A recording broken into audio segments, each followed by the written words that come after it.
Do you already know Vicky-sana?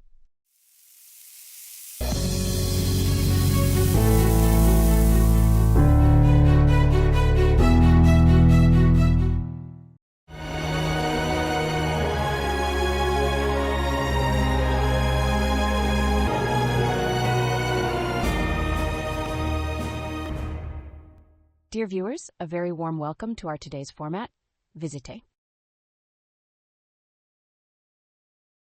Today I would like to deal with a question that has moved me a lot over the last few weeks and months.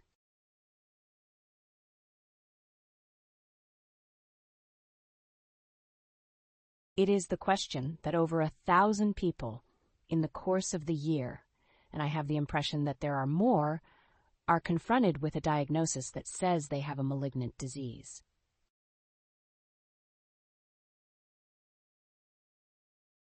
I don't even want to name it. I just want to say that I wish it had a different name, but it is a disease that now needs the following way. And today, in the year 2023, we are still of the opinion that when the tumor is gone, health is back. That's how it has been for the last 60, 70 years. And that burdens me, that it is still in our minds.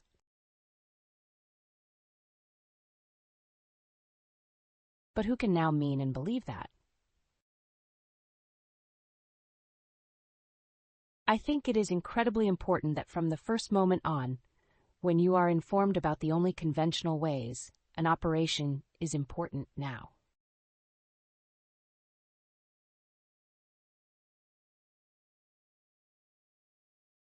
Then radiation is important. Then chemotherapy should be important. Maybe also an anti-hormone therapy, a substitution for the bones, a blood stem cell therapy, or immune therapy. That means it is a summary of today's so-called guidelines, which all have a justification for themselves, of course.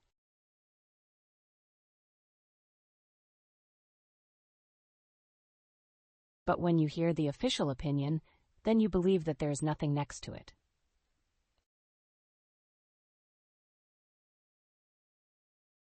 And then you are of the opinion that the other is inferior. This is about a togetherness. It's about a togetherness here. And it's about a great deal of knowledge, I think, about what has happened, that I am facing the situation today to be confronted with such a diagnosis.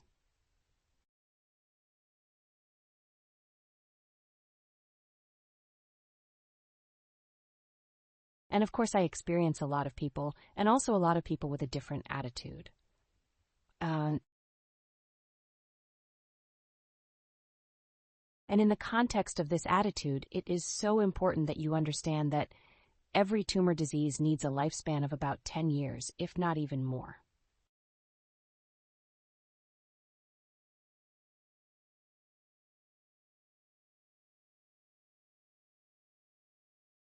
And that every tumor disease does not deserve to be called evil or dramatically incurable.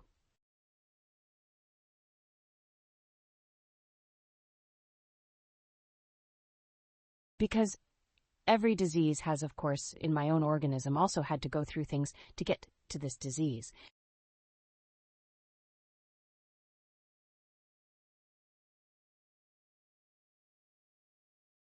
And if we don't know anything, we have known since 1930 about the tumor metabolism. We know so many things today that have to derail in the body if there is even a switch from a healthy cell to a tumor cell.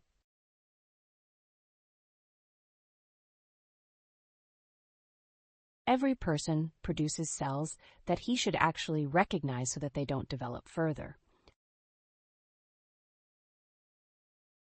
For this, you need an intact immune defense. It is not understandable that now, maybe after 50 years, you can read a small note in small print.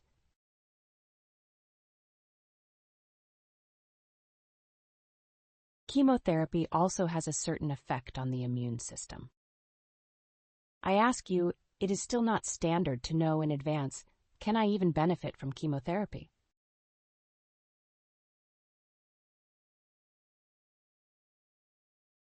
Is my body able to take this high toxin, whether it is cisplatin or something else, to harm the healthy cells unselectively?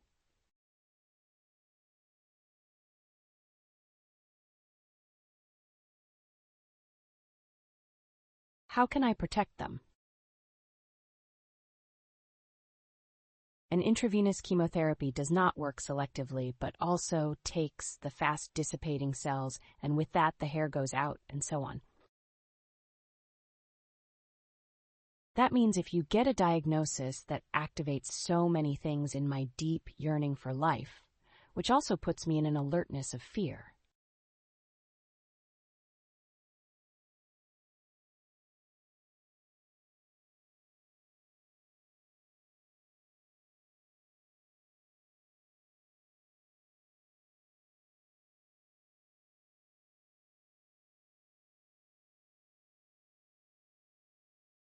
And I think, and could the deadline is short and I have to act now but quickly, then I have to say to him, no, it's not an emergency at all.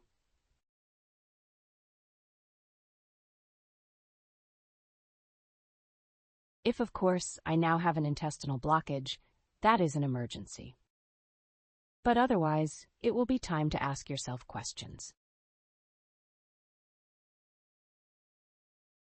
And it has to be time to ask yourself questions. Because they are my questions, and my questions need my answers.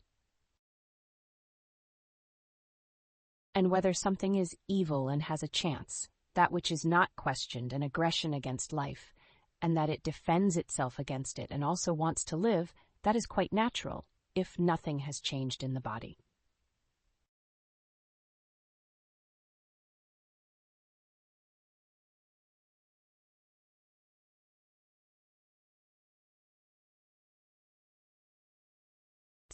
And that's why I think many colleagues see very different ways than I do.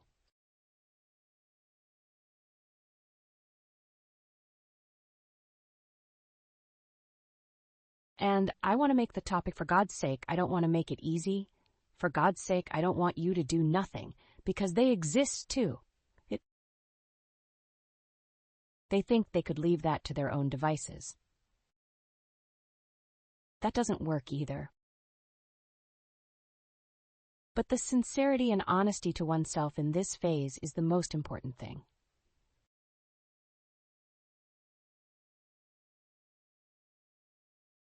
And believe me, please, there are hundreds of possibilities to die every day. And we don't actually shy away from that at all, but we all live in the risk. Life is very filigree, so 3-4 minutes without a breath and it just extinguishes itself. That is, if life always, but also always and always runs on an overtaking track where I still have time far from the look for things in which I am constantly directed by my body to detours.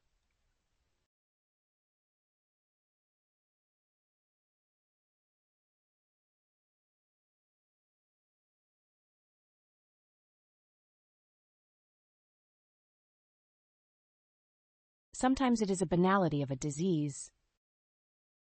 Sometimes it is exactly this accident that just earths me out of this life and brings me to rest.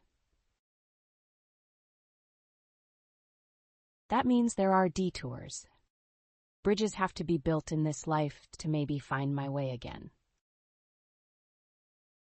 There are strokes of fate. There are interruptions. It has everything. Everything has to do with how far my body is able to bring me through time in a stable way.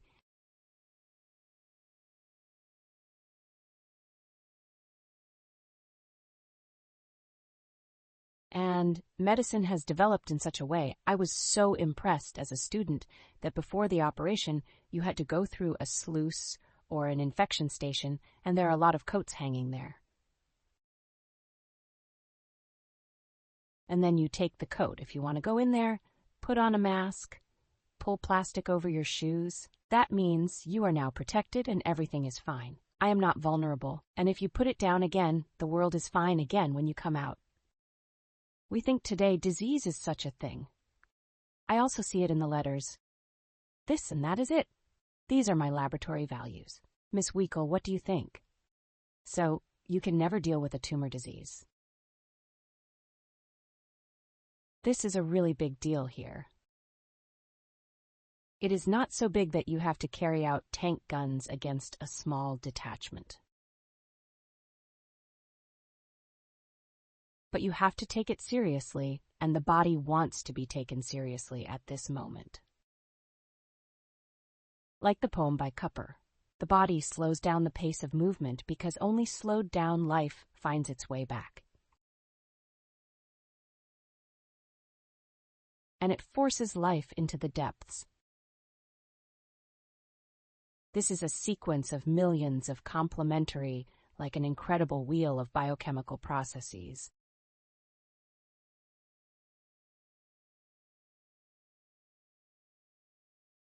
Biochemically, energetically, immunologically at the cell level. A cardiovascular system has to work together in accordance with the lymphatic system, in accordance with an immune system, in accordance with a meridian system.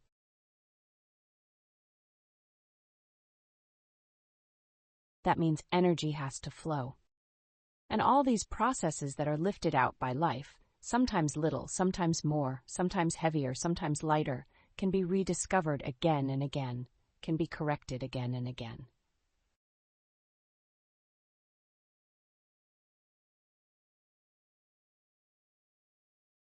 But at some point it's over. And all these processes that can no longer take place, I want you to come to a little peace with what may be the diagnosis.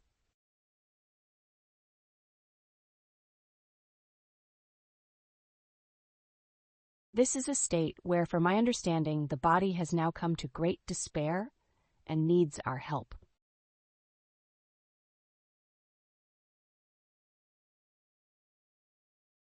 I appeal to doctors.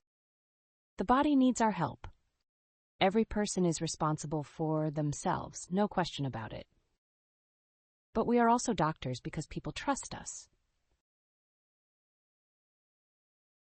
What kind of honor is that, to entrust your life to me?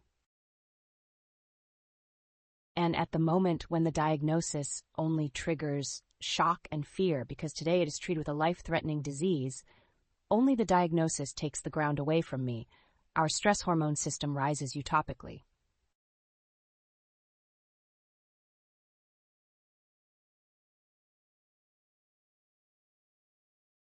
But years before, this stress hormone system had already done an incredibly great thing and was involved in the fact that at some point it said, I can no longer provide you with these forces.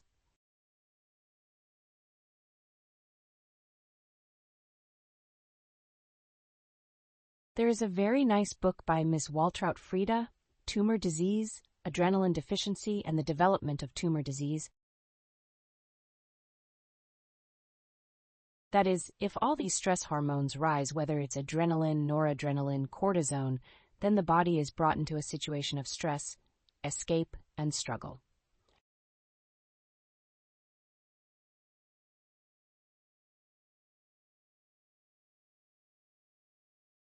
The diagnosis is already there. But that has already happened to the body due to an incredible number of causes years before. And that must not happen anymore. If that happens now, then it will once again deliver all the immune power to the stress. And then the heart rate is high. Then I'm restless. I can't sleep anymore. I can no longer cope with my thoughts. I have a permanent stress burden on a hormonal stress axis. And on the other hand, I now have an incredible weakness of my immune system. But that would be the most important thing now, that I take my tumor as an occasion, including my body.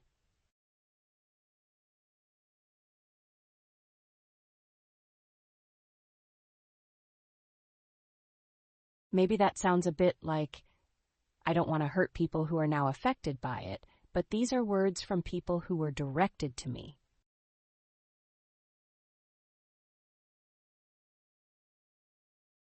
Miss Wiechel, I am so grateful to him that he set this sign for me.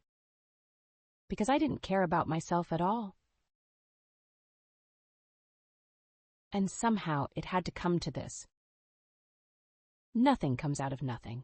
Tumor is not the mood of nature. Tumor is also not fate. Tumor is an announcement to think about my life and to see where I lost my balance. And if these questions don't come to the table now, and a patient said so nicely, I accepted it.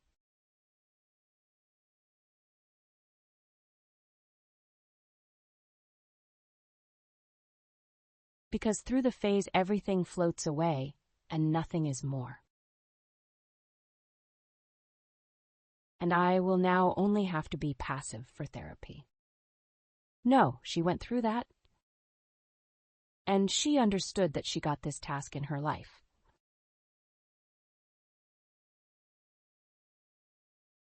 And she became a different person. And she says, on the one hand, so many positive things have happened. People have remembered me. A man from whom I was separated and could no longer talk to him was now there for me. He was a good friend in my company. It was so nice to see for our children that we stayed connected. I'm so happy. And she said so nicely, we are never freer than when we run for our own life.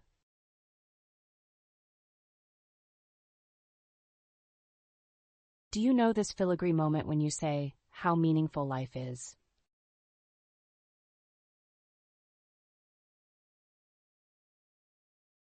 Do people who are connected to this diagnosis have incredible first-hand experience and look with a certain, sometimes sadness, at others who still have health?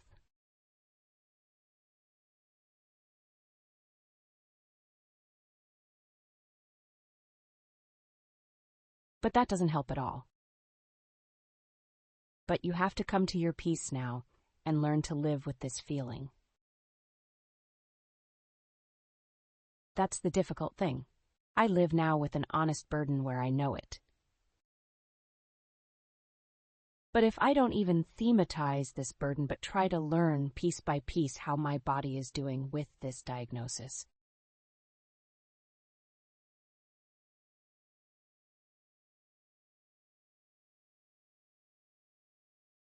oh, he doesn't have any selin at all. That's terrifying. How should he have been able to detoxify over the years? Oh my God, to be honest, I never thought about healthy nutrition. I always tried to do it as well as possible, but I never realized that I movered myself in a situation with it. I always took on the role that served people without thinking about me, because I was weak in my self-confidence.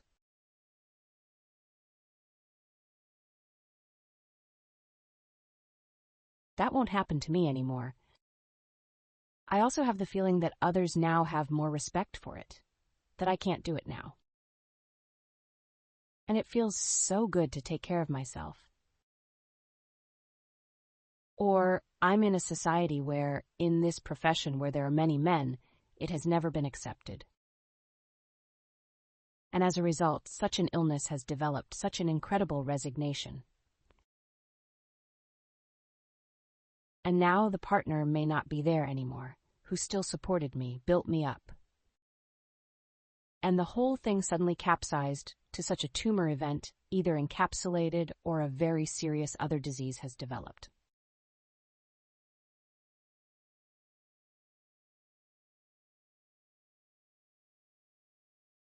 But my experience is simply that life, if it is supposed to bloom, if it is supposed to flourish, if it is supposed to be beautiful, it also has to be nourished with all the good and beautiful.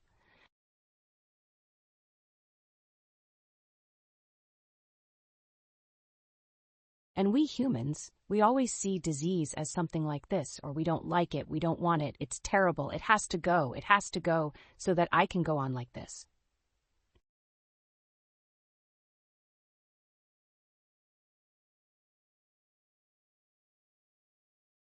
No, but your body doesn't want to. It doesn't want to. And to explain again, because complementary or biological medicine is often very, very misunderstood. You think we only work with lavender extract and start to help a little bit in life, but the real help comes through the other things. Forget it completely. The view of a complementary medicine is not just a big one, but also a very deep one. And it deals with which changes in the body have to be provoked.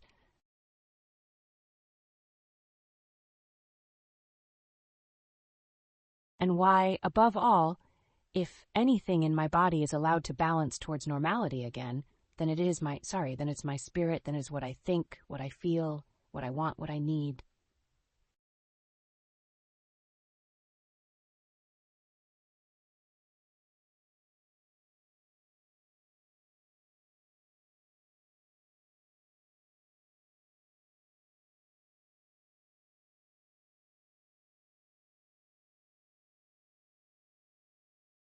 In the context of this peace in which I come with me, everything can heal or has a chance that it can heal.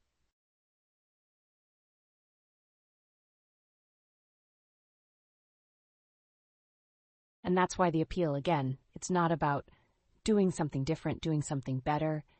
It's about the togetherness. And how nice it would be if we could always have a complementary medicine in oncology. Who can feel.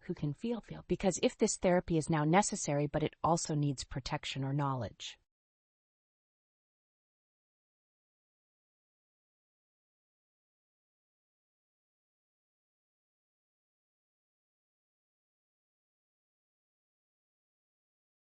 And this being allowed to become a different person, and also having to, in the sense of, I only need that in the future, or take what I need. I no longer need 100,000 other things. By concentrating on the present and living from the moment, by creating things again that I just rushed past.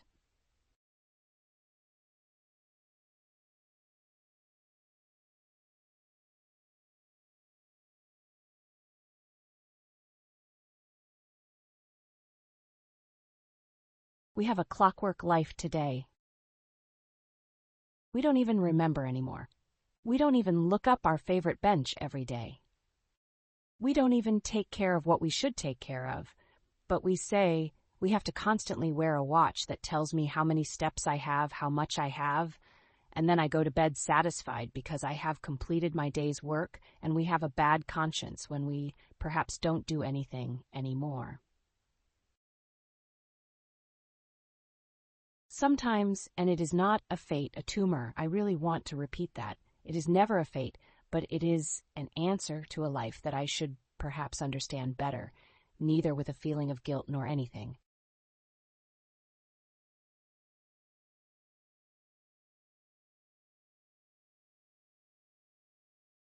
We are people who have to learn, but who get into another process, Milnev.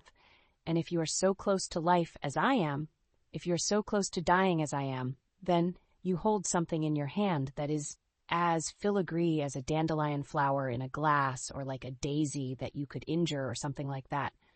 Because life is so vulnerable, it tends us to think that way. It is unlimitedly burdensome, but at some point it is over.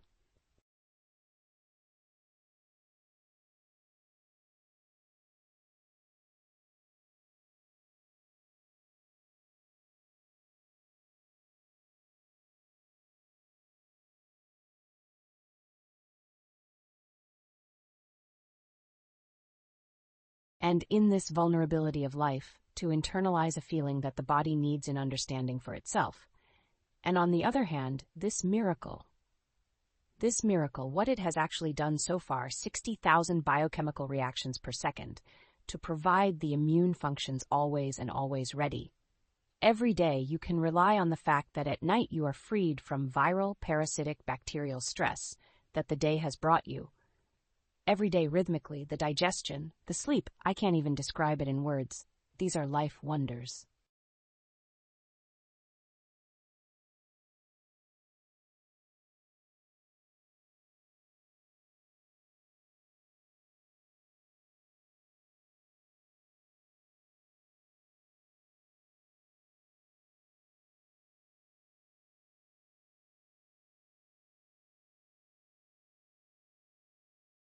There are people who say that this is the divine power that is in us, but I would like to conclude with the thought of miracle, and I like Ellie Mickler so much, and she wrote a beautiful poem. If no one believes in miracles anymore, then there will be none anymore, because whoever robs himself of hope, he lacks the light to live. If no one trusts it anymore, that miracles still happen. How is the human being supposed to survive his life in his skin? If no one believes in miracles anymore, you have to risk it alone, because miracles can be felt every day in the tree of life. It is believed to be green.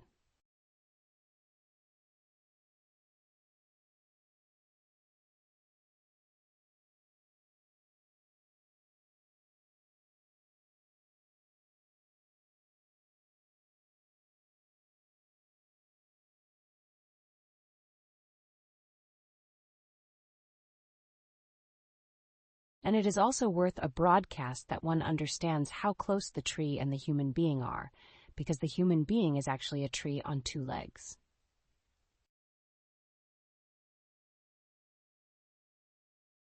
The tree lives in symbiosis with fungi and the human being in symbiosis with microorganisms.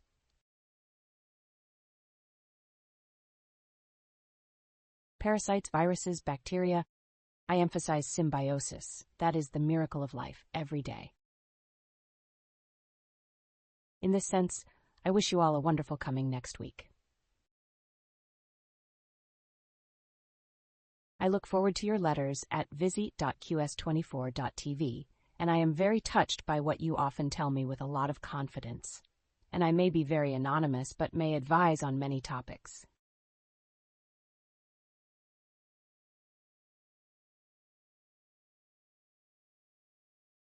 In this sense, all the love, and I look forward to the next show with you. Thank you.